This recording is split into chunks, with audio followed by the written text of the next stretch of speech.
All right. Hello, everyone. Welcome to the Millennials Are Old podcast. And you know what, Brian? I've been thinking, right? It's 2024. We got an election season coming up. And you know what that means, Brian? What? That means punk is going to get fucking good again. We're It's going to gonna get so bring great. punk back. We're going to bring all the amazing acts to make an incredible anti-Drumpf album because we need to make sure Drumpf doesn't get back into office. I mean, he's gonna right now.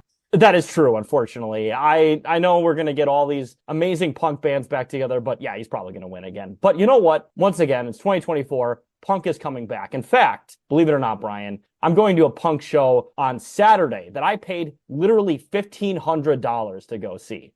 Ooh, cool. Sounds Yeah, good. it's a bunch of random bands I never heard. Oh, wait a second. I'm seeing the receipt here. It was actually $15.00. Okay, well, that makes a lot more sense. Well, yeah. Thank God. Yeah, right. Could you imagine paying $1,500 to go to some For shithole venue? anything, paying $1,500 for anything in my life. Trust me, Anthony, I know you're going to listen to this episode. I know you pay less for your cars. Trust me. You've told me, bro, okay? I mean, that's something. I mean, I hate cars. I think people that have driven since they were like 16 are helpless. Brian, it's honestly a take I agree with, and I've also been driving since I was 16 years old, so. But yes, But you know what I mean. No, I know exactly what the fuck you mean. Yeah.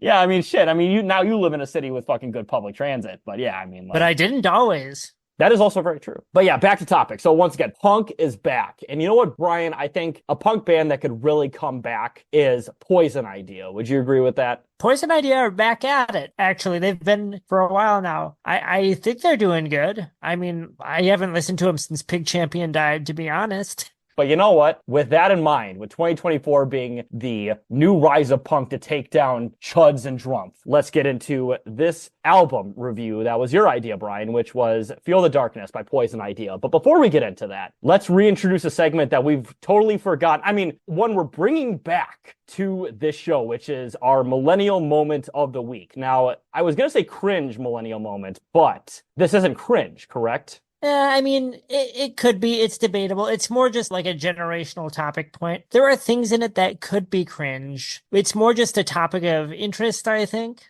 No, understandable. Yeah. Before we get into it, it was about something called egg punk. Is that correct? Yeah, that's what people have been calling it. People have also called it Devo Core. I myself, actually, in 2020, I wrote an article that I guess is about the same scene or some overlap where I called it shitpost punk, which I still think is the best term that anyone's come up with. But egg punk has become the preferred nomenclature. But it's getting a kind of another spotlight on it because it just got an article in Spin. And it's more specifically that article that I'm kind of interested in. Yes, and the article specifically is The Rise of Second Wave Egg Punk. And the body of the article here says, many people love it. Some roll their eyes, but society's ills are cured by this niche subgenres, squiggly synth melodies, and sneering affection by Ben Salmon. So, yeah, I had never actually heard this specific term before, to be honest with you. When I heard egg punk, to be honest, I assumed it was about like trans people and punk. That's genuinely what I thought this was going to be about. So the genesis of that term actually is that for a while in the 2010s, chain punk had become kind of a meme, like within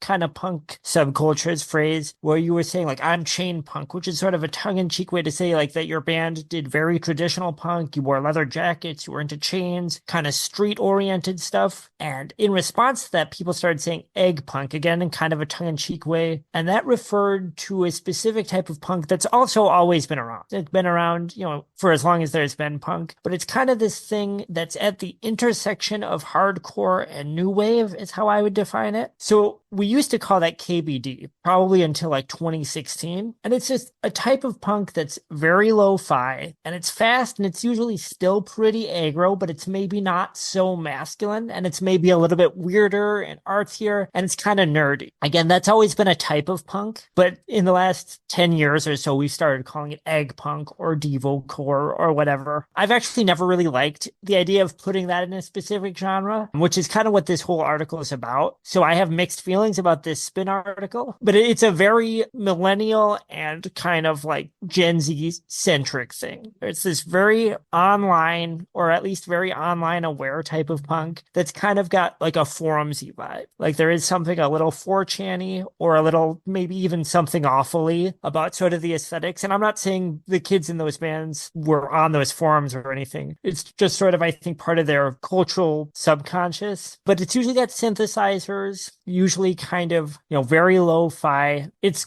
kind of like it's going for the lo-fi-ness of early punk, but it's taking that to like a ridiculous extreme. It's very dissonant. And usually it's blending lots of other punk subgenres like power pop and hardcore and noise and all these things. But this spin article is, it's the rise of second wave egg punk. Now, I've kind of danced around it. I don't like the phrase egg punk. I don't like the phrase Devocore because not all of the bands that are in this scene sound like Devo. Egg punk I just don't like because it's a little bit too memey. I get that people are trying to not take themselves real seriously, but I don't like it. It doesn't describe the music at all to me. I don't even like the term I came up with, which was shitpost punk. Again, it's too cutesy. I don't really like it. What I don't like myself about this spin article, which is a fine article, is that it's kind of going out of its way to define quote unquote egg punk as a thing. And for me, these are all just, there's all kinds of bands in that quote unquote scene. In the 2010s alone, you had bands like Coneheads, Lumpy and the Dumpers, Bougie Boys. All three of these bands don't really sound alike at all, like with any early scene, but they share a kind of a vague sensibility. But in this article, you've kind of got this thing where it's like, there are quotes from members of bands like Snooper, who are a cool band who I like a lot, saying, well, egg punk it's like punk, but it's not angry or it's not aggressive. Well, like Snooper aren't really angry or aggressive, but I don't know if that's true of any of their peers. And sort of my thoughts on it are every scene, it starts off as kind of a brew that comes out organically. So like hardcore punk in the 70s and 80s comes out organically because it's a mix of influences and it's a natural evolution of like the punk that had come in the 70s, right? It's not a bunch of bands saying, we're going to create hardcore. It just sort of happened. And so the first few bands in that scene are obviously better than the ones that exist 5 years later for the most part, because they were doing it accidentally.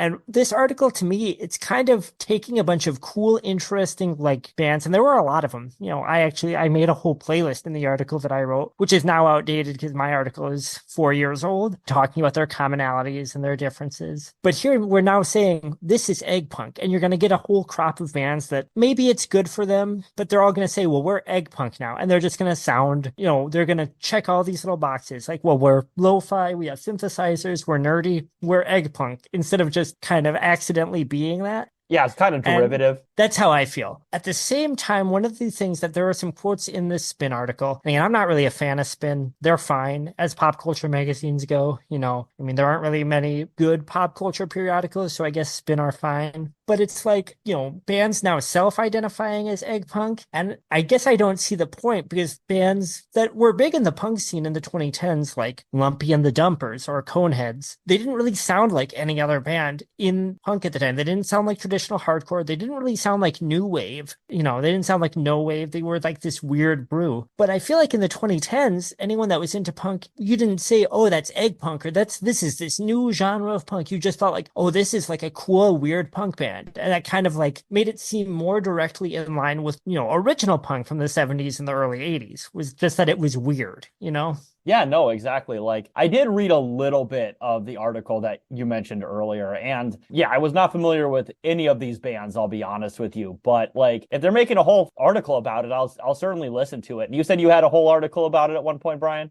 Yeah, so I didn't call it egg punk because, again, I don't like that term. And my parameters for it are a little different, I would say, where the Spin article is saying, oh, these are nerdy, not really angry, fun punk bands. And I don't really think that that's true of most of the bands that have this general aesthetic, or, they don't all have that in common. For a long time, probably until the mid 2010s in the punk scene, you would have called bands like this KBD. Just means killed by death, which is a specific, very infamous series of compilations collecting obscure singles from punk bands from 77 to 82 that tended to be kind of weird. And so you would just call bands, that came out in the 2000s or 2010s that were you just say, oh, it's a KBD style band, which I actually think is a lot better because it doesn't ascribe like one aesthetic to these bands. At the same time, there are some people in the article that say like, well, there's a quote by someone in there. I think it might even be a member of the band Snooper, who again, I'm a fan of, saying, I was the kid at punk shows that didn't dress punk and wasn't yelling all the time and didn't, mosh and things. And I always felt out of place for it. So when the egg punk thing started, I thought, oh, here's a place for me. Now I can identify with that because that's who I was at punk shows. Yeah, this weird, awkward. I wasn't like a punk guy. I was just a fucking weird kid. But I don't know. I don't want to take that away from anyone going, well, this is the egg punk scene. To me, I would urge those bands to try to find a way to define themselves beyond that. Because again, it's a meme, the whole phrase egg punk. I don't know. The reason I wanted to do this on the Poison Idea episode is because Poison Idea are not a band you would ever call egg punk by any definition. Like if you're going by they are aggressive and angry. I would say that. Well, but so is a lot of the bands that they're saying aren't, and a lot of the quote unquote egg punk bands. And one of the things that I thought maybe illustrated my point is on paper, you would never call an egg punk band influenced by Poison Idea. And you would never say, oh, Poison Idea, that's like egg punk. But if you really listen to Poison Idea, you're like, oh, this is a weird fucking band. Yeah. Because they are.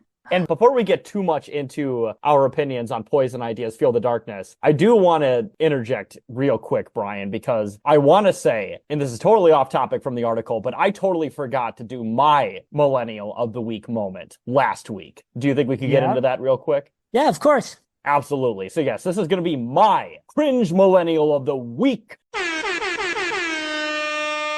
And I was supposed to do it on the pig episode. I'll be honest, I just totally forgot because we just went into the review right away. But I actually did have a very good cringe millennial moment. And I'm going to cheat a little bit, Brian, because unfortunately, I'm taking the Time Person of the Year edition 2006, where all millennials are cringe on this specific cringe millennial moment of the week. But I had to do it. So of course, pig was about food. This cringe millennial moment is about food. So I found a screenshot from an article. I actually found the article at one point, but the article here is from, and I can't remember which publication it was from, but I just found the screenshot of it. And the header of the article says, do millennials even eat food? And the body of the article, just before it gets into the actual article, says, contradictory studies claim they're shopping for fewer groceries, ... but also dining out less. And you know what, Brian? I think you and I could both agree that anorexia is cringe, and millennials being anorexic in this article is cringe because they're saying we're all starving to death. That's really cringy. I'm sorry.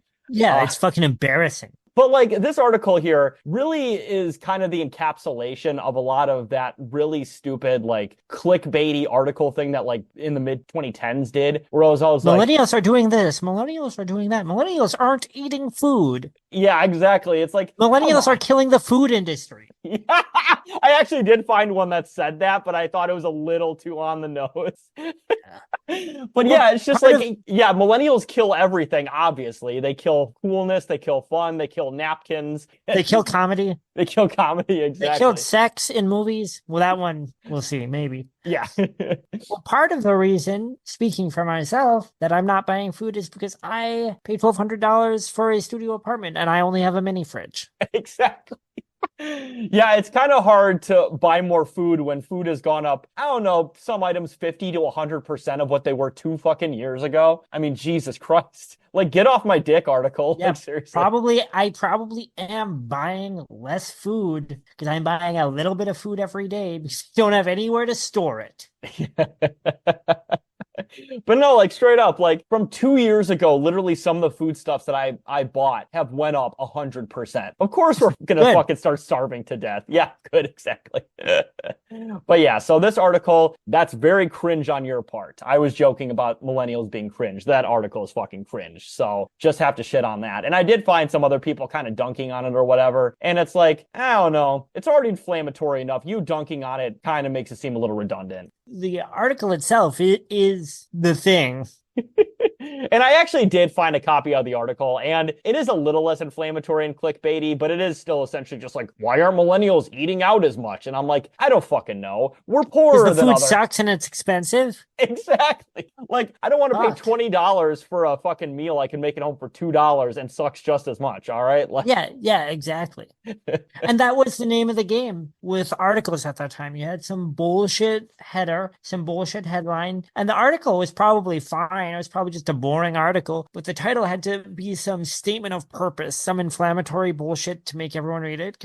And that's still, I guess, how they are, but I see, feels like it was worse back then. I genuinely think so too. Like fucking yeah, Gawker, Otaku, or Kotaku, like all those piece of shit websites did that nonsense. Like it was just Kotaku is still a thing that it still exists. is. It is, unfortunately. But yes, we're talking about cringe millennial stuff here. So let's get into our review of Poison Ideas Feel the Darkness, which I don't think is very cringy or all that millennial, to be honest with you. I mean, it could be millennial, but it's not very cringy. I'll just say that. It's pretty Gen X-y in a pretty good way, I would say. Yes. And so just Guys, again, and Poison Idea might even be younger baby boomers. I think so, because like they were from like the mid to early 80s they started, right? Yeah, so they'd be like younger boomers, like most hardcore bands, to be honest. Yeah, no, exactly. And you didn't choose this album because Poison Idea are from Portland, right? Because I want to get that out of the way. They are from Portland. I did not. So I chose Poison Idea. I had them on the back burner for the show for a long time because Taylor, you and I off mic have discussed talking about metalcore and sort of like screamo adjacent things that are very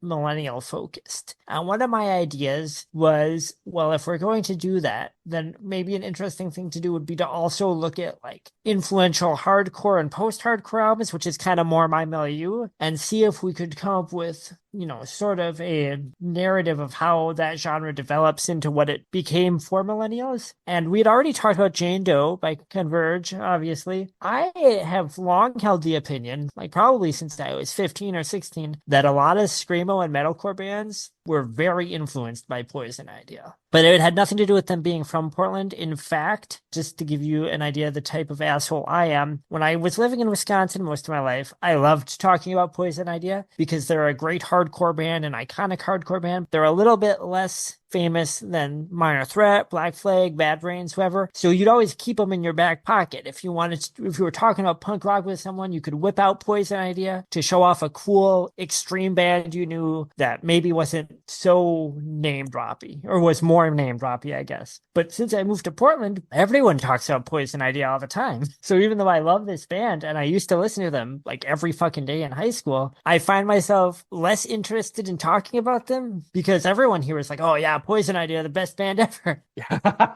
That's really hilarious. No, I could totally imagine why that would get fucking grating. Yeah, especially, I used to have a little bit of that sort of, I don't know if hipsterish is maybe quite the right word for it, but like, it's like, oh, I know this like subversive whatever thing. And then eventually you get older and the thing that you found subversive may be more mainstream in, the modern era or, just wherever you go, right? So like, it's not as novel anymore. So like, yeah, when you're in like Northeast Wisconsin, nobody knows who the fuck Poison Idea are. Like, let's be real here. The inverse of that is that in kind of punk scenes in Wisconsin that I hung around, everyone listened to Dick Crutzen, right? And Boris the Sprinkler. But now when I'm talking with punk rockers in Portland and I say like, oh, have you heard Dick Crutzen? And they're like, no. And then they put it on and they're like, this is the best fucking band I've ever heard. So now Dick Crutzen are my band like that. That's actually a really good way to go about it. Cause like, I mean, yeah, talk about fucking influential. Detroit Center are definitely part of that as well. Every state has at least one hardcore band from the 80s that is like an all-time great punk rock band that is only famous in their region.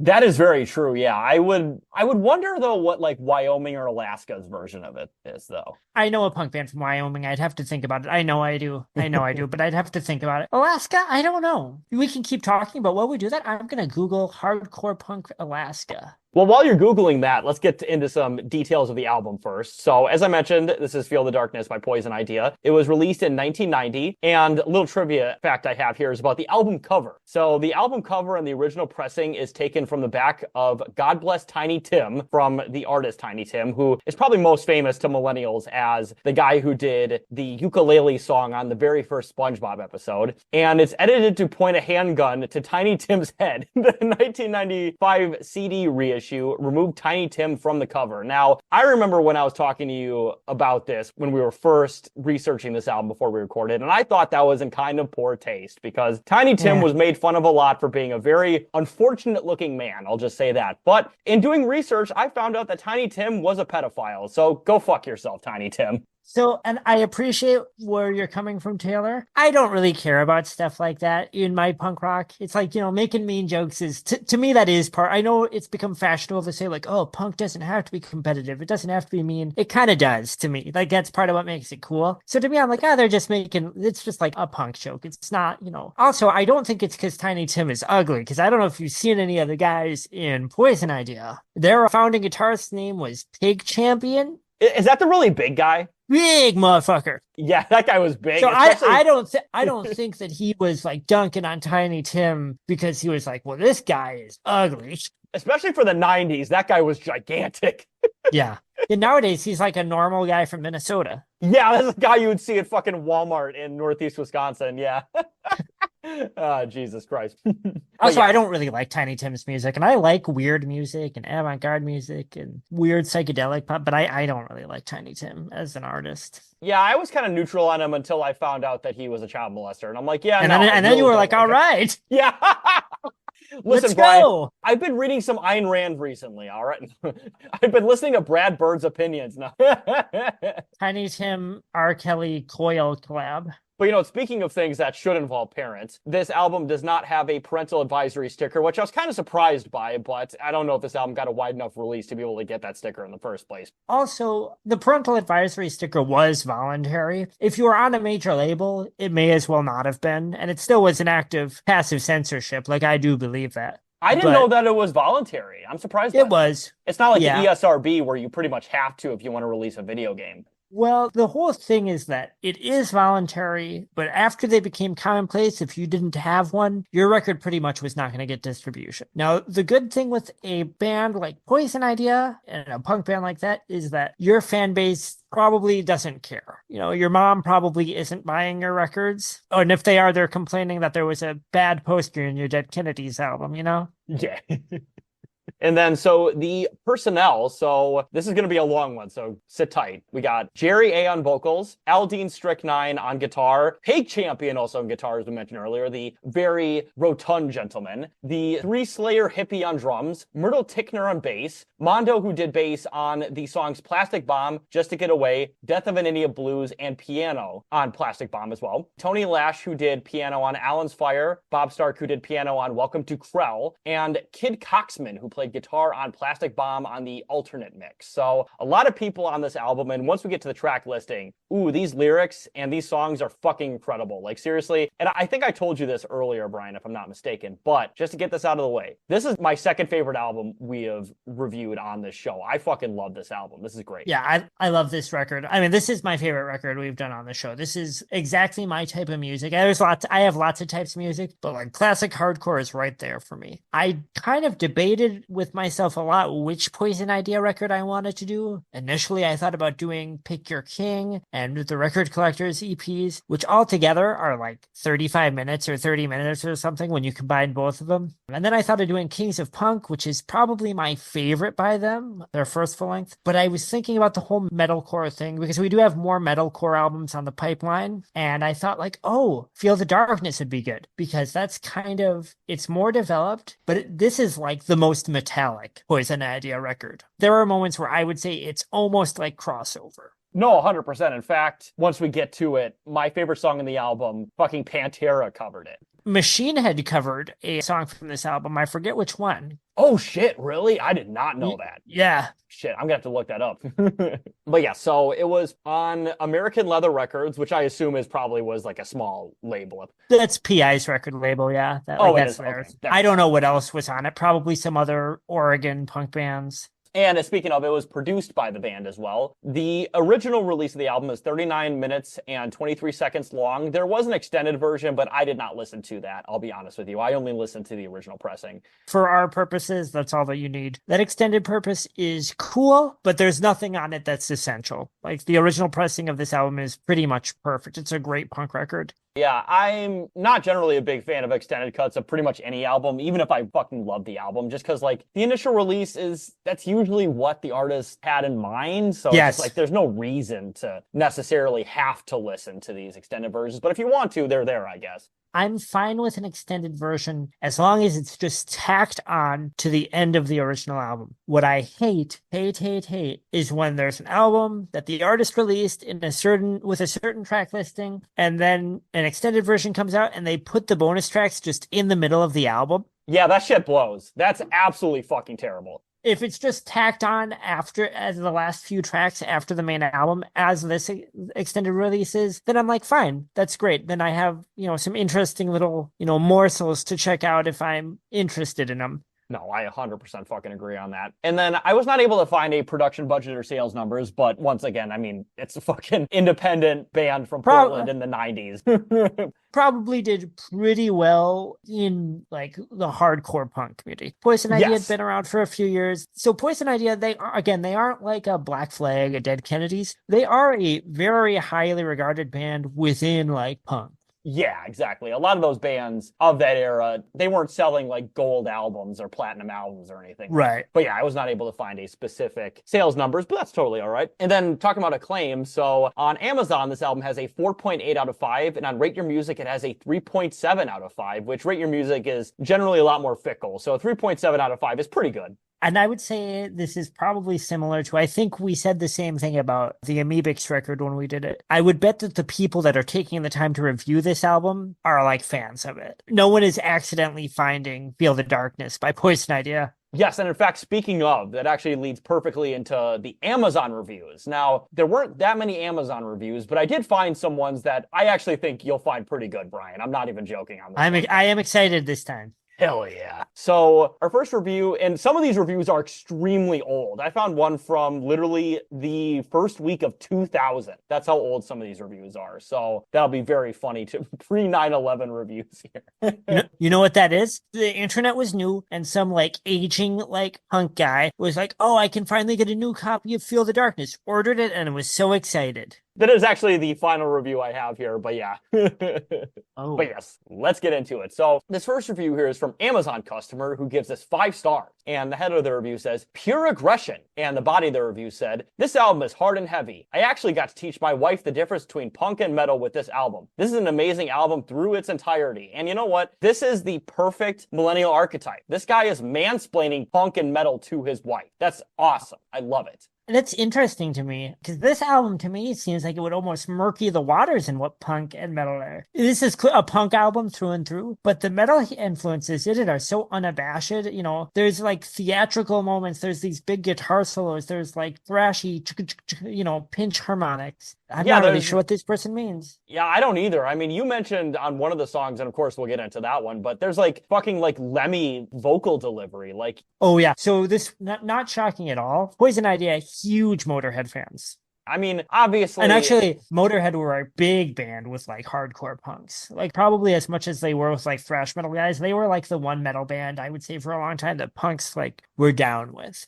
Yeah, even their like, quote unquote accessible songs are definitely, I would say, very early, like kind of crossover between metal and punk. Oh, yeah. One of the first bands to really straddle that line. No, 100%. Definitely rest in peace, Lemmy. Friend of the pod? Friend of the pod, Lemmy. I mean, he said some very interesting things about having sex with women of different races and Nazi symbolism. I won't get into that right now.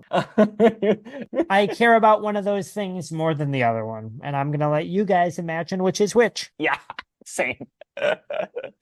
But, speaking of people who may be mortally confused here, our next review here is from Gurkmeister Grant, who gives us 5 stars. And the head of the review says, rockin' out. And the body of the review says, fug yeah. Hello, neighbors. And I think this is a millennial. 100% this is a millennial. Spells fuck wrong. It's F-U-G-G. So I'm going to say it fug yeah, which is also an extremely millennial thing. Yeah. And I feel like this is a proto version of like, oh yeah, this is my neighbor's favorite album, implying that it's so fucking loud that their neighbors can hear it. But I could be wrong about that. Yeah, this is very millennial coded.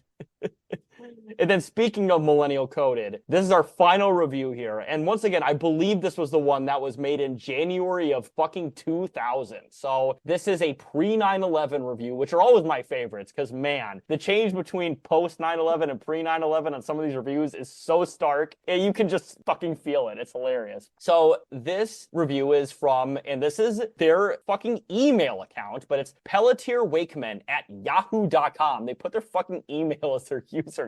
That's also very like millennial, early 2000. Yeah.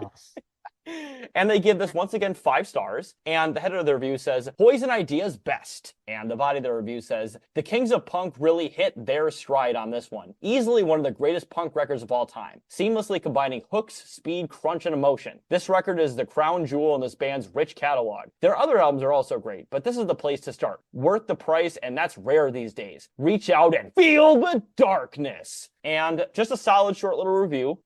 He put his opinions out there. And I've never listened to any other Poison Idea albums, but this one's my favorite so far. So he could be totally correct. So I've listened to a lot of Poison Idea in my life. They are kind of an anomaly in hardcore in that they never stopped doing hardcore. Like a lot of the great hardcore bands, they have this experimental period where they do some hardcore, then they drift away into something else. Black Flag did that, or, Husker Du. Almost any hardcore band that put out more than 1 or 2 albums kind of developed into something else. Poison Idea never did that, but all of their albums are good. So even though they kept going to the hardcore well, every record they made up to like the mid-90s is excellent. A lot of people feel like Feel the Darkness is their masterpiece. I am more inclined to go with Pick Your King or Kings of Punk, but I understand why so many people think Feel the Darkness is their best. It's definitely their most accessible, and I don't mean that in a bad way, but it's got some pretty unabashed thrash metal influences. It's also got kind of to my thinking, kind of a skate punk thing. It's got almost like a melodic hardcore kind of Epitaph Records Bad Religion thing at times, like on the track Plastic Bomb, which is probably my favorite track on the album.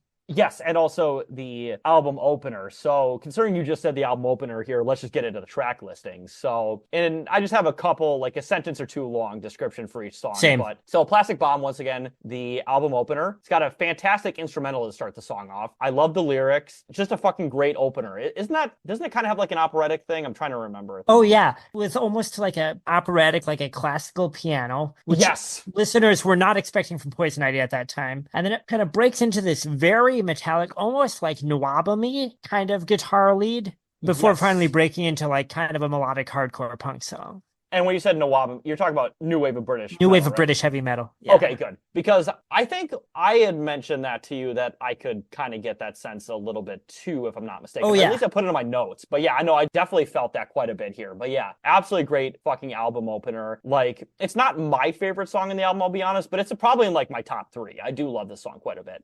Well, so I love this whole album. So this isn't a derision of the rest of it. The first 3 tracks are my favorite on the album. Agreed, actually. I don't think the album peaks and then goes down. I think it consistently is great. But those first 3 tracks are just whoa for me. Yeah, 100%. This is not like a front-loaded album that oftentimes came out in like the late 90s, early 2000s, where like there'd be 12 tracks and literally the first 4 are all the good singles and the rest are all album filler. That's not what this is at all. I think to get ahead of it right away, because Plastic Bomb is a great example, Poison Idea have great lyrics for a hardcore punk band. The lyrics on this are fucking fantastic. Like, seriously. They're like poetic and not in a forced or pretentious way. Poison Idea to me capture the bad feelings, just to put in general, just the anger and the depression and just the like sexual frustration and all of that. They capture that so perfect. And it's not goofy and it's not cringy to me anyways. And it's not forced. It's very organic. And it's just like, that's how it feels when you're there. No, yeah. And all of their albums are like that. But this album particularly, I think.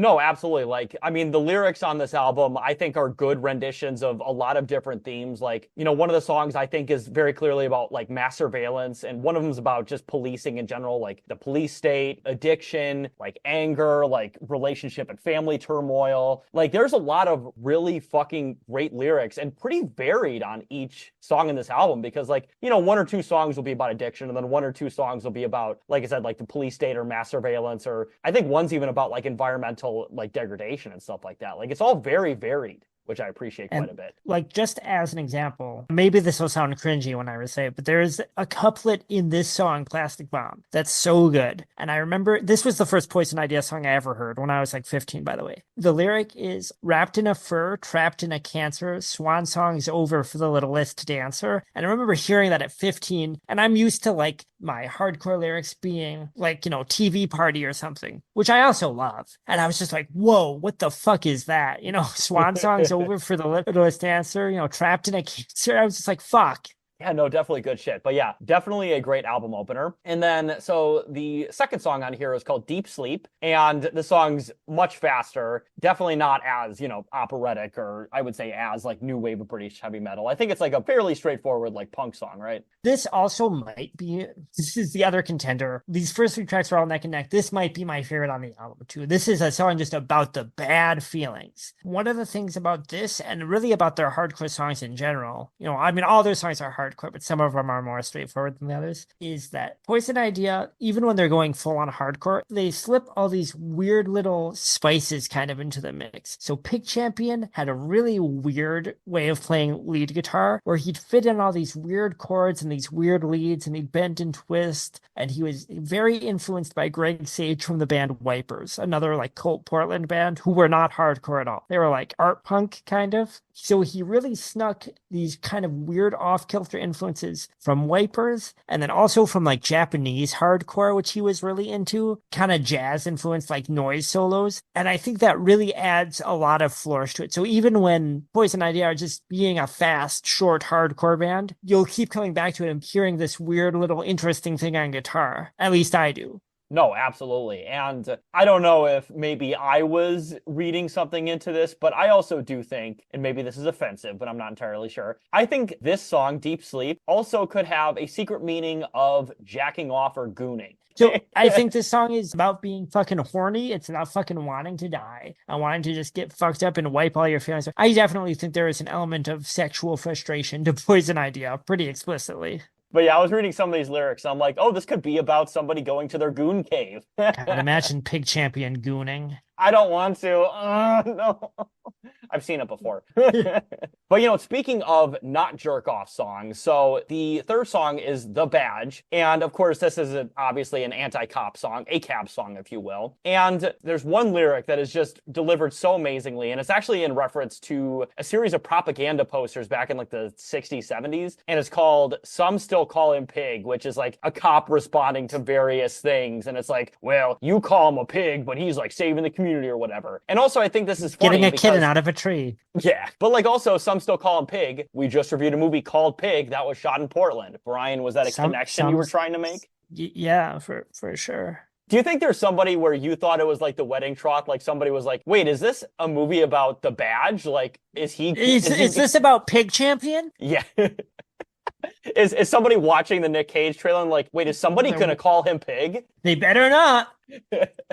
But yes, I fucking love this song. This is my personal favorite on the album. And I'm not generally the biggest fan of anti-police songs, I'll be honest with you. Like, I'm not like, obviously, Blue Lives Matter guy, obviously. But I think a lot of that sort of anti-cop rhetoric from, let's just say, a lot of people of our age and maybe a little bit younger does seem, especially if you come from a certain kind of community, oftentimes like downwardly mobile, like middle-class white kids, I think it's kind of cringy. But at the same time, like, you can feel like the righteous anger on this song, and it fucking rocks. Like, seriously, I love it. Yeah, this is a great ACAB song. I tend to agree with you, Taylor. So I love especially an older punk song about hating cops. The one thing I will say, and I don't want to say that it's the same as being queer or a woman or a person of color, is that like punk rockers in the 80s did get fucking beat up and harassed by cops, which Oh, for is not sure. really a thing, not a thing that I think happens now, but it definitely did. But this is one of the best songs in that kind of milieu of like hardcore punk songs about cops. And part of that is because so they had political songs, obviously. Like there's like this is a political song just by virtue of its existence, but they're more just about like the feeling of despair and powerlessness and rage. So a lot of hardcore bands who have a fuck cop song, like the Dead Kennedys have Police Truck, which obviously I love, but that's like a song that's like part of Jello Biafra's wider political lens, right? And I don't think that's so much what the badge is for Poison Idea. I think it's more like here's one more thing that we hate and that causes us pain when Poison Idea do it. So it just feels a lot less intellectual and a lot more visceral.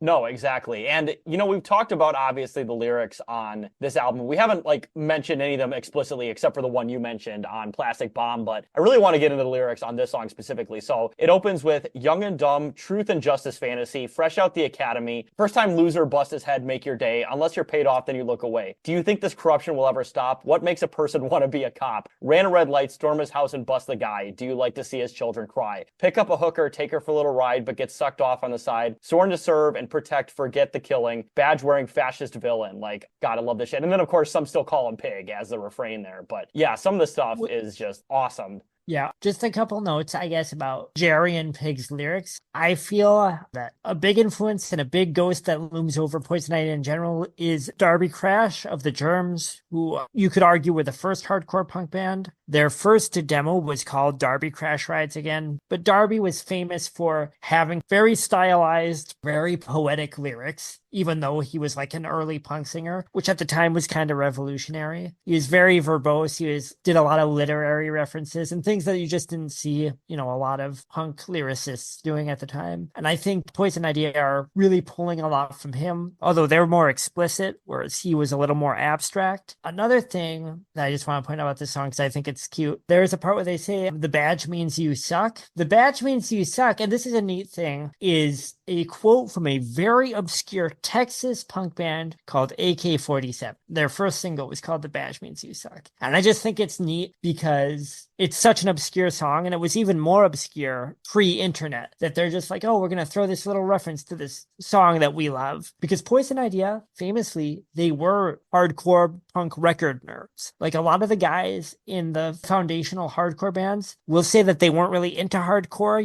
They may have contributed to it, but it's not really what they listen to. When you talk to guys like Jello Biafra, Henry Rollins, whoever, the guys in Poison Idea, that was not the case. They were obsessed with hardcore from all over the world, like when that was still a difficult thing to do. So I just like that they name dropped this very obscure song that they liked. Oh, interesting, for sure. And like, as I mentioned earlier about, how I find some of the anti-cop songs to be kind of cringy, but like, especially being a punk band in Portland in the 80s, like you and I, Brian, obviously know a lot about the very early foundational history of both Oregon and Portland. But like to the audience at home that may not know, like a lot of the very worst tendencies in American police literally started in Portland, Oregon. Like they are the original fucking shit cops. Like seriously. Isn't that was the first police union, right? Yep. The very first police union was started by literal Klansmen and American Nazis. That's not a joke. Yep. That's literally true. So like if you hate police unions in your city, you can thank the Portland Police Bureau for that one. Yeah. The other thing that, obviously, again, Taylor, you and I are very aware of this, but I always feel like when I'm talking about a band like Poison Idea or Wipers, like this very desperate and unhappy sounding punk band from Portland, is that sometimes I think people will think like, oh, this is from Portland, because people are thinking of Portland as it's existed for the last 20 years. Yes, they think of Portlandia stuff. Yeah, but Portland in, the 70s and 80s, it's kind of a forgotten city. It's almost like a Rust Belt city at that time. No, even then, like Seattle actually lost a shit ton of people in the 70s and 80s. And Seattle was kind of supposed to be like the next Detroit of like the Pacific Northwest. Like it was a city that was fucking dying. And now obviously no one thinks Seattle and Portland is dying, especially in the popular especially Seattle. Nobody thinks fucking Seattle's dying. Yeah. But like, those two cities back in the 70s '70s and '80s were like giant shitholes. Like, just being honest with you, they really were.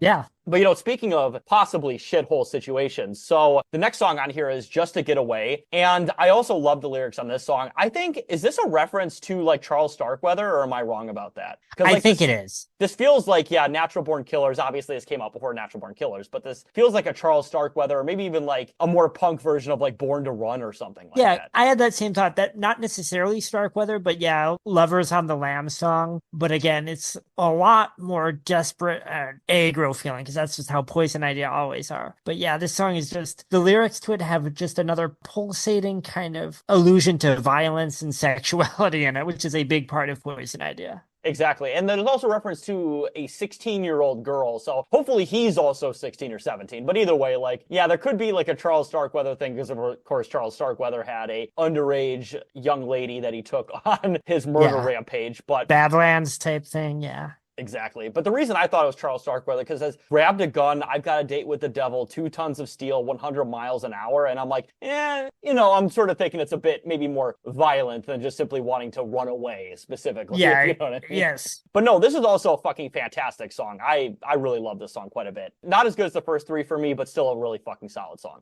Yeah, no, I love every track on this album. Musically, I feel like this track is almost kind of, it's a little bit more straightforward. It's almost, I mean, obviously it's kind of a fast song, but for a hardcore band, it's almost kind of mid-tempo. It kind of reminds me of almost like a British punk band, like something that, you know, that 999 or even the Sex Pistols could have done if you tweaked it a little bit. No, I can definitely see that as well. Yeah, I mean, like, there is definitely quite a lot of matriculation on that end. I'll just say that. But yeah, no, really solid song. And then the next song here is Gone for Good. And I think this song, as I mentioned earlier, about like environmental degradation, global warming, like the apocalypse, I think that's kind of what this song is about at the very least, or at least is maybe heavily implied, if I'm not mistaken. Would you agree with that, or do you have a different interpretation? No, I do think so. One of the things with Poison Idea that makes them work really well lyrically is that there's kind of layers to it, where I think you can take their songs as like political songs or protest songs, but you can strip them to a more abstract sort of rage and like a more personal or introspective feeling. And I think this is a really good example of that.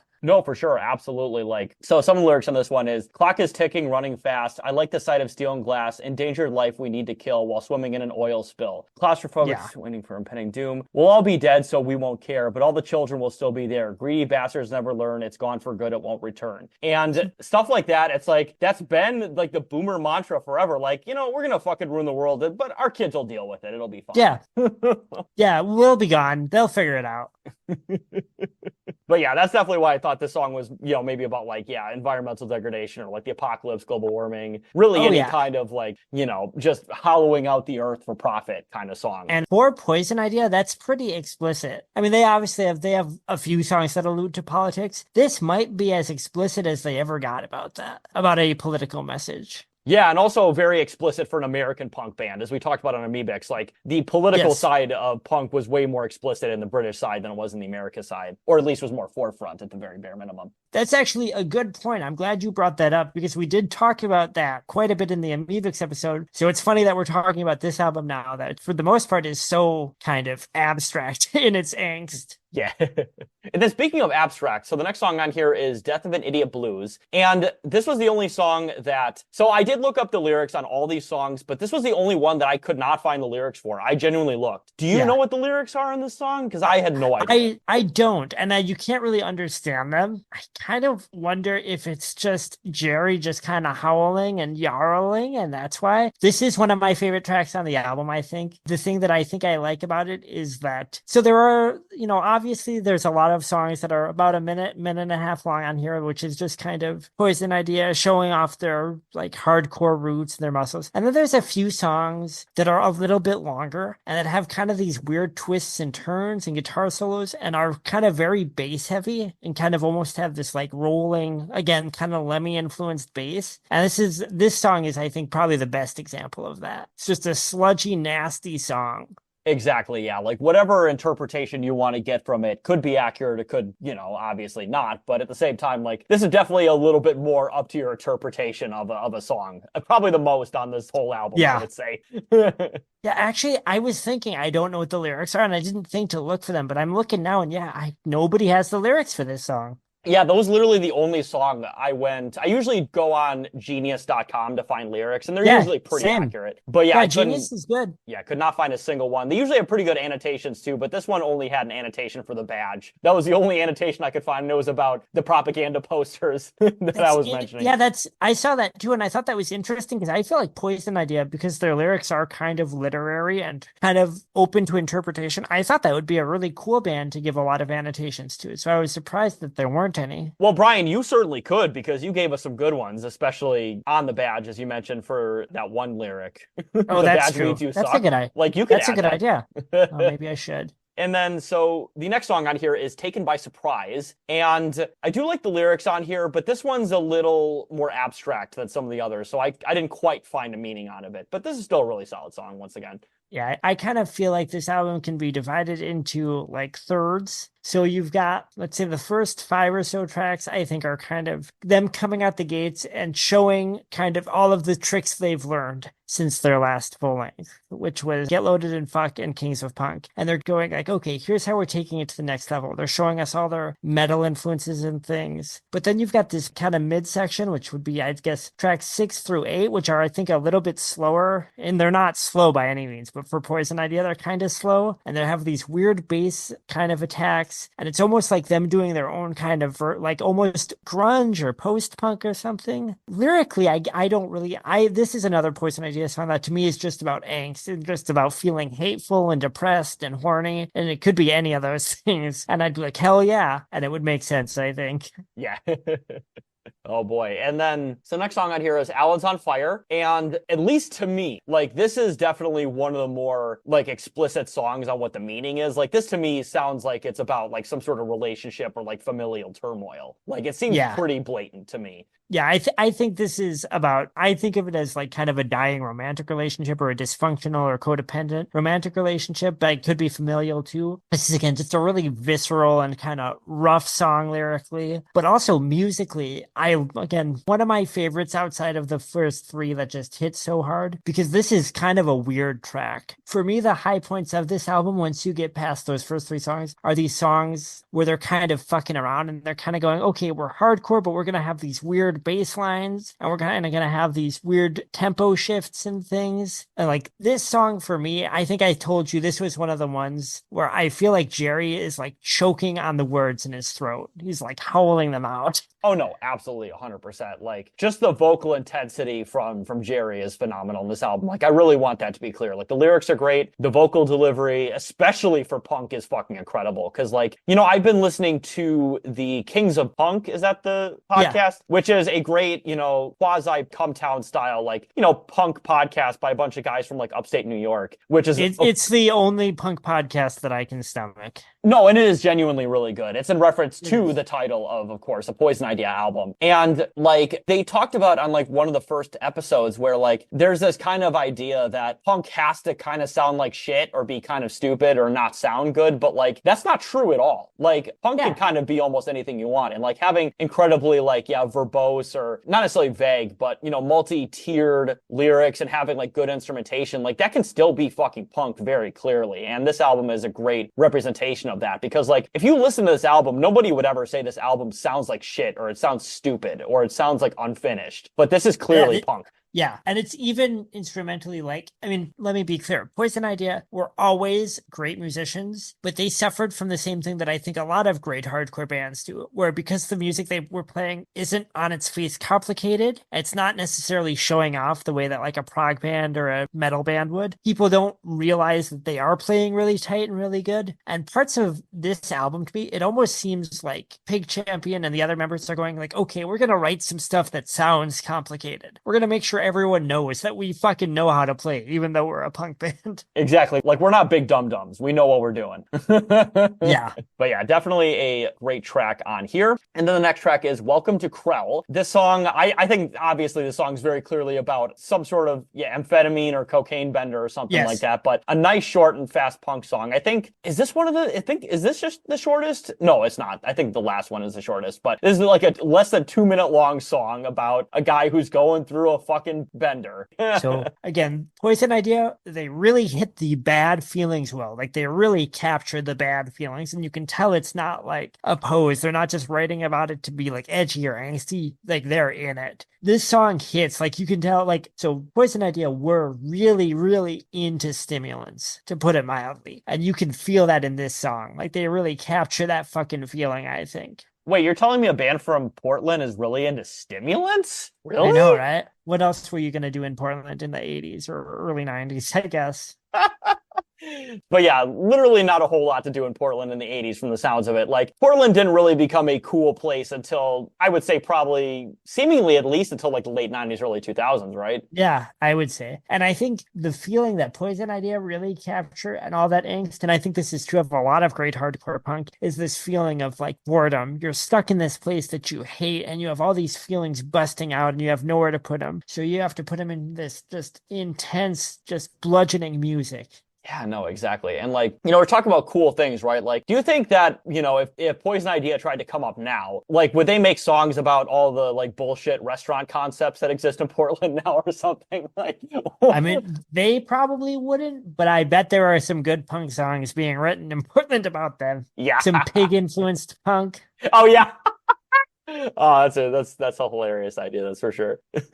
And then speaking of things that aren't very hilarious, unfortunately, so the next song is Nation of Finks. And I mentioned about mass surveillance in the police state. Like, this is a song quite literally about that. And came out in 1990, once again. Like, nobody was thinking about fucking mass surveillance in fucking 1990, except for Poison Idea. Like, who the fuck was thinking about that in 1990? Yeah, this is pretty clearly like, again, pretty explicit for Poison Idea, but I always wonder what got them thinking about this, because I don't even hear that many punk bands at the time of like the Reagan or Bush era talking about mass surveillance. Maybe the Dead Kennedys, but it wasn't like such a common issue to hear banded about as it became, post-Patriot Act. So I always wonder, like, I wonder if there was something that got them thinking about this. Yeah, God, just like, and one of the lines is literally surveillance of the fittest. Like, that would be a fucking bomb line now, let alone in 1990. Like, just crazy. And the other note that I had is this is Edward Snowden's favorite song. Aw.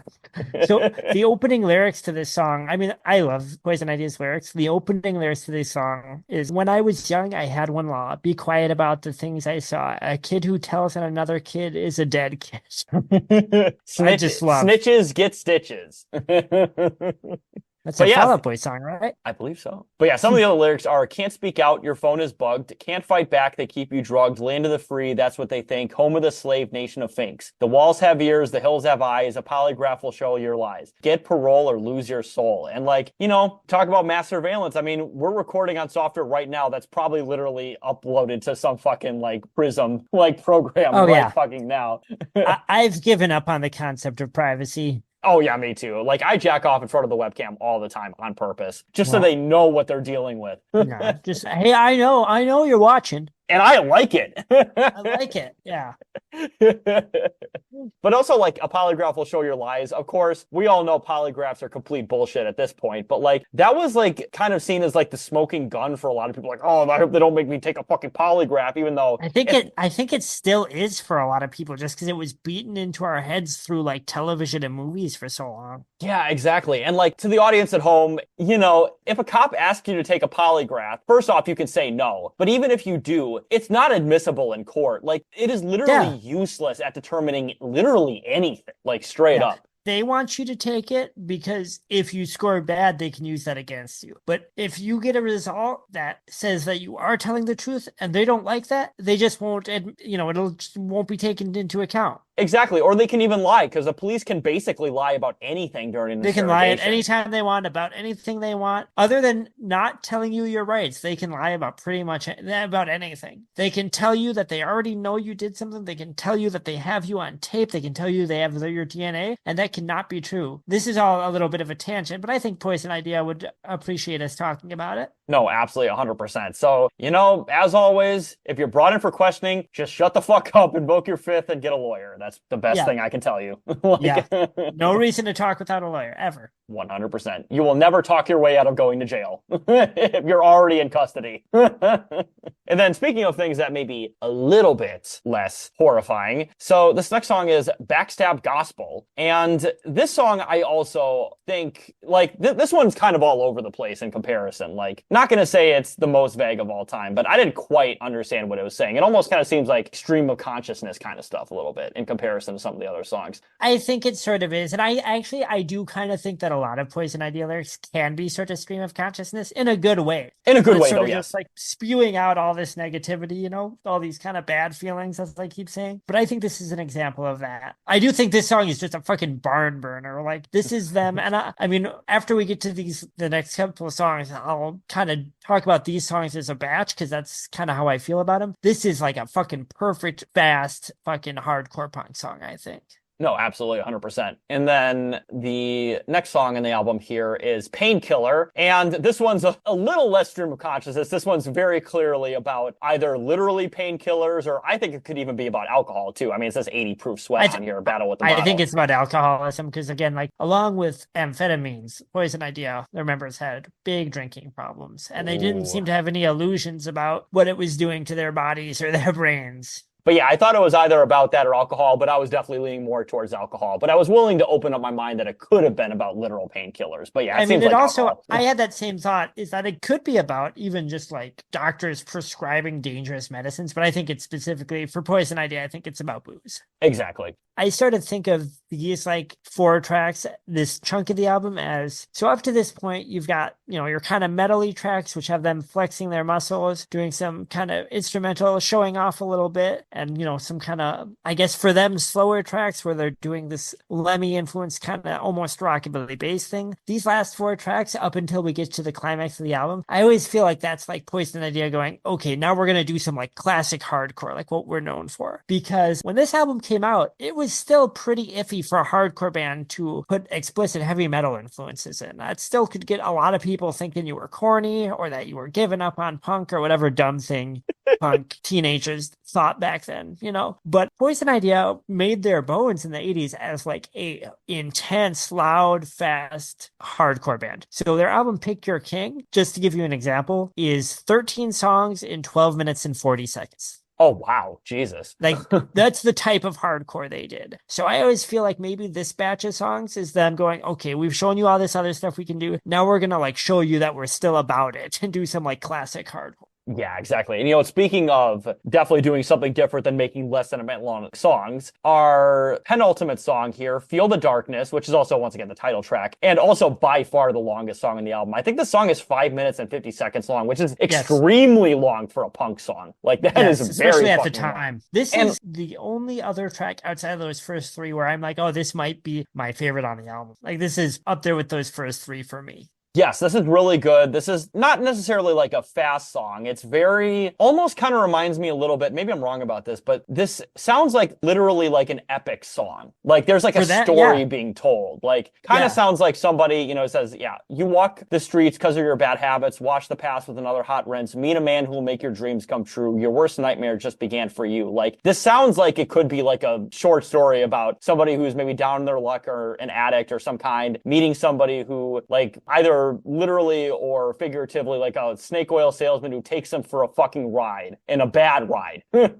Yeah, this is, I think, a story that unfolds about a young person who ends up on a very miserable and sad fate. And I don't think, you know, I do think Poison Idea, for all of their nasty humor and all of their kind of like sneering, I do think they have a strong sense of like empathy for like all the subjects they sing about. This is a pretty nasty song, but I think it's really, it's almost like this whole album, right, is about inhumanity. It's about people being hurt and like in some way dehumanized. And this song, they're like, let's take all of that and put it into one song where we're just going to tell you this story about this person who is just degraded and make you feel as bad about that as you should. Because I'm going to say, I don't know if you read the lyrics to this, they're pretty explicit, not in a nice way. They are, yes. Like this sounds like this could be like a true crime story almost, if an interpretation of mine is correct. Like it says, I heard heard your story and saw your headline. The details put a chill down my spine. You try to call me from a long distance phone. Yeah, stuff like that. It's like, well, you were like basically almost murdered, or you were literally murdered. And I read about it, and sucks for you, dude. Like, Yeah.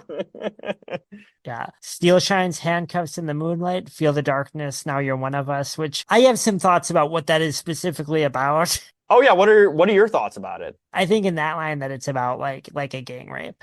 Oh, that could be it as well. Ooh. What were you thinking? I don't know what my interpretation was, I'll be honest with you, but if that's what it is, that could definitely be it too. Because, yeah, you talked about a young person definitely getting into some bad shit. And, unfortunately, a lot of predators do look for young people who are kind of on a bad path in life and just take advantage of that. And that kind of stuff does unfortunately happen. It happens a lot more than you would think, unfortunately, audience. Yeah, that's what I think this song is about. I also musically, again, this is the longest song, like Taylor said, by far. This is a slow, sludgy song. It's got kind of another kind of rolling, again, a very Lemmy influenced bass line, although slower. And then it's got these murky fucking guitars. I mean, this is hardcore punk in that it's a really extreme underground type of punk, but this is not just a loud, fast 1 minute song. This is like a song that unfolds. It has these peaks and valleys, and it just makes you feel dirty. Yeah, God, it really does. But you know what? A song that doesn't make me feel as dirty. So the final track in the album, and this was only on the CD version. This was not on the original vinyl pressing, but this song, Discontent, I included it on here because it was included, of course, in the CD version. It's been included on every version since then, too. It has. Okay, good. So yeah, it's about as official as it comes. Like it's not really an extended version. It's basically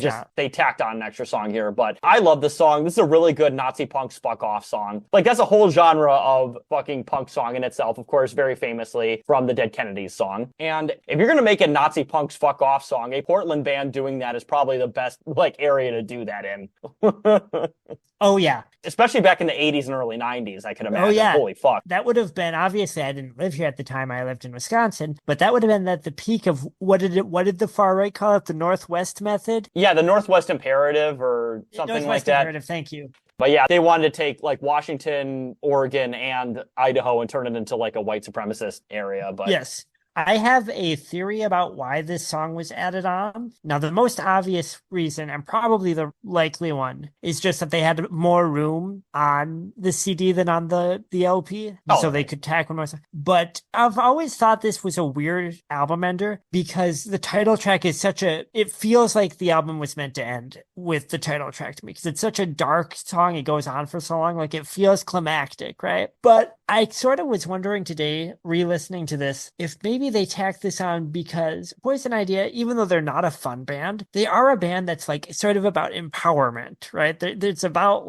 harnessing your bad feelings and, being kind of self-actualized like a lot of hardcore punk is. And I was thinking did they maybe think that title track was too bleak of a place to end the album? They wanted to end it on a little bit of a pick-me-up? Yeah, no, exactly, right?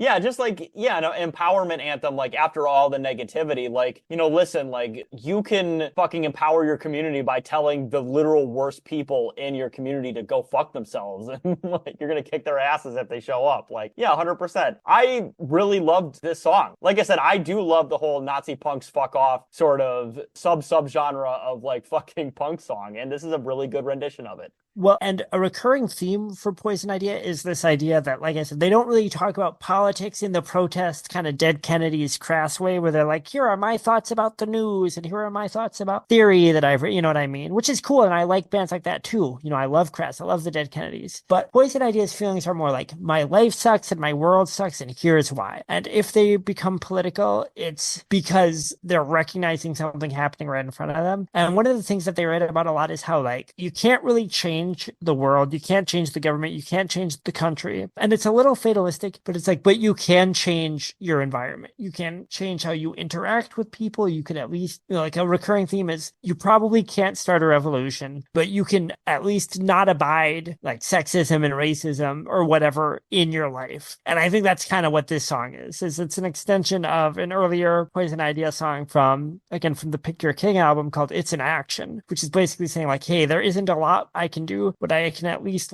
make this space that I'm in a little better. No, exactly. And like, I kind of want to talk a little bit about the lyrics here. So it's pretty short, but yeah, Yeah. so much discontent in this hate-filled place. How could you want a master race? We all got to learn to help each other. You are my sister, you are my brother. Open up your eyes and see people living in harmony. Listen, Nazi, never again. Open up your mouth and scream. Some of us still have a dream. Listen, Nazi, never again. Open up your mind and think what you spew really stinks. Listen, Nazi, never again. Open up your ears to peace. Will this bullshit ever cease? Never again. We're all members of the same nation. One suppressing opposition, one way we can all be free, fight the real enemy. Now, like, that is, in my opinion, very, very, very explicitly political. Like, there is no nuance, like, there's some good Nazis. Like, no, that is not a nuance here. Like, it is very explicit. I was thinking today also, so the late 80s and the early 90s, that would have been the time you started to really see the far right try to build a presence in hardcore. And that's when you hear about all these straight edge gangs forming, and obviously Poison Idea were not straight edge, but like punk gangs forming like explicitly to like get into fights with like Nazis at punk shows and stuff. And I always wonder, was that maybe that was happening at shows in the Northwest that Poison Idea were playing, and they were like, well, we need to write something about this. We need to make sure everyone knows where we stand on this. Yeah, no, I could imagine the Portland punk scene. I'm just going to be honest, just because, of course, the demographics of Portland. I can imagine there were probably a fuck ton of Nazis in Portland punk at the time. Like, in comparison, like, maybe in San Francisco there weren't as many. So, like, or maybe there could have been. I have no idea. Maybe in, like, the East Bay or some shit like that. But and I think for a while, to be honest, like around that late 80s and the very early 90s, there just was kind of a growing number of Nazis in hardcore punk, because you've got a lot of disaffected, very angry, already maybe predisposed to violent, like, mostly white, young white men, and they're looking for like something, they're confused and they're agitated. And so a contingent of those people, a certain number of those people will be taken in by some right-wing huckster. And it creates almost in hardcore for a few years, it does create almost like an ongoing war, which pretty much in Boston, which is completely other side of the country, but pretty much became like a literal war for the hardcore scene between like interracial punks and Nazis.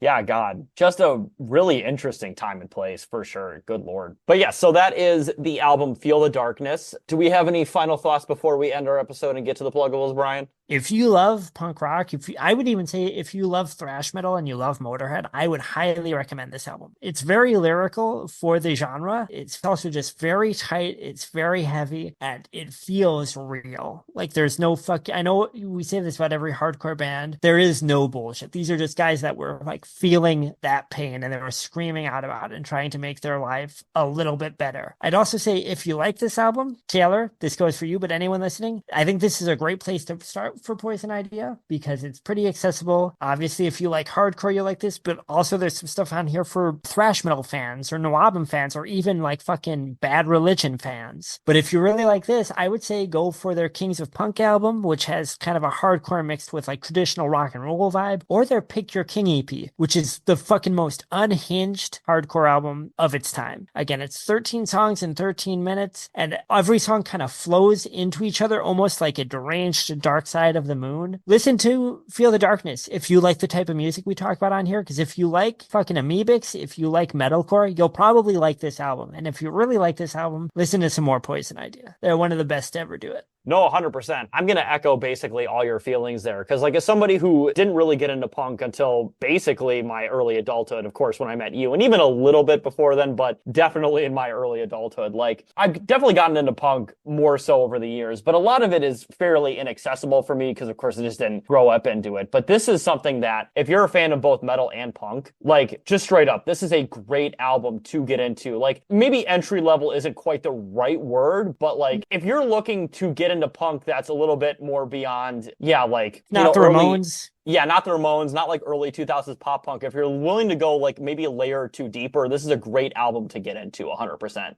Well, and I said it up top, but Taylor, the reason I wanted to do Poison Idea on here is because we have on the back burner, and I want to do it, and we're going to be talking about these post-hardcore and like metalcore, especially bands that are, quintessential old millennial bands. But part of the lens that I want to look at that through is how hardcore developed into that, And I thought like, oh, this is an album that I think Taylor will really connect with because of the type of metalcore you like, sort of the mood and tone of it, and kind of the desperation of a lot of it, like say Converge or Coalesce. So that was the whole impetus for me wanting to do Poison Idea, actually. No, yeah. And I, once again, very much appreciate you turning me on to this because I had actually never heard of the band Poison Idea, hilariously enough, until you mentioned them. I just literally had never heard of them. Like, I'm going to be honest with you. So, Yeah, they're a band that like if you're into hardcore punk, like you probably know. They aren't like obscure, but they don't have much, I think, crossover outside of hardcore. It's not like the Dead Kennedys or Black Flag where you'll meet someone who like doesn't listen to a lot of punk but might love those bands.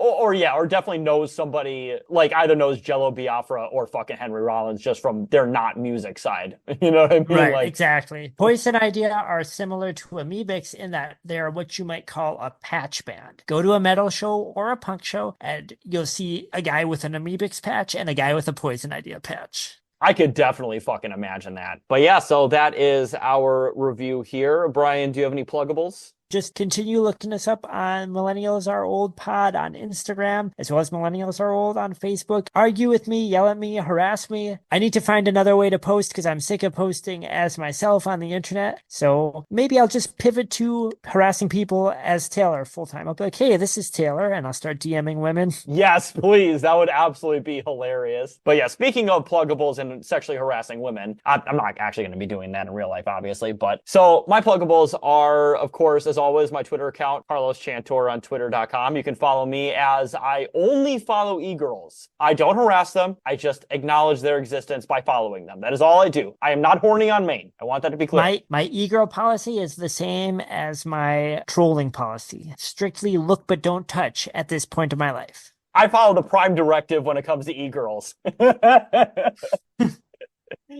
But yeah, so other pluggables, of course, we've of course had now Scott and Robert Shepard, who of course are the stars of Lucifer and the Father, which they now have a new GoFundMe instead of the Indiegogo. So please, if you want to donate to the GoFundMe, they are now asking for $9 per person. And I did tell them I would donate double, so I will donate $18 very, very soon. In fact, I'll do it probably by the time I release this episode. I'm going to be real with you. But yeah, so if you want to follow that, I'll put the link in the episode description. It's still the same name and everything, but just on GoFundMe. And then as well, you can follow us on Spotify and YouTube because I'm now uploading simultaneously on both YouTube and Spotify, which I know everybody appreciates more because listening to podcasts on YouTube, I'll be honest, kind of blows. So it's a little awkward, yeah. And of course, we are ad-free because we're not actually making any money on ads. So you can listen to all of our episodes on Spotify just all the way through without hearing a single fucking ad. So please follow us, seriously. Except for ads for Lucifer and the Father, because I just to reiterate what Taylor said, Scott has been our great friend to the show. He's come on and he's talked with us. He's put us in contact with Robert, who is great. Just a really fascinating guy. I mean, and you got to think like Scott he's not doing all this strictly for clout because he's not getting any clout off of our damn show. Yeah. So I got to appreciate him. Like, yeah. And again, I want to support these nice guys who are making an ambitious like DIY film. Check it out. If you want to, throw them a couple bucks, please. They're cool guys and they are hardworking independent filmmakers. 100%. Couldn't possibly agree more. And yeah, like, once again, the audience at home, just pitching a couple bucks. Trust me, once The Lucifer and the Father Part 2 comes out, it's going to be even better than Part 1, I think, anyways. And Part 1 is already pretty good. We talked about that on our Robert interview. Part 1 is very well made for especially the kind of genre that it is. They really played to their strengths there. And, I was talking actually just in, Messenger with Scott about some of the scripts that he has going because I was curious. I mean, they really have some big stuff planned. So they do need to make that money because he has some big ideas and we want them to see those ideas come to fruition. Absolutely. Good Lord. No pun intended. But yes, with that out of the way, Brian, we're old as shit. I think it's time we retire to bed. All right. So have a good night, everybody. Thank you for listening. And I do not have an outro. So have a good night, everybody.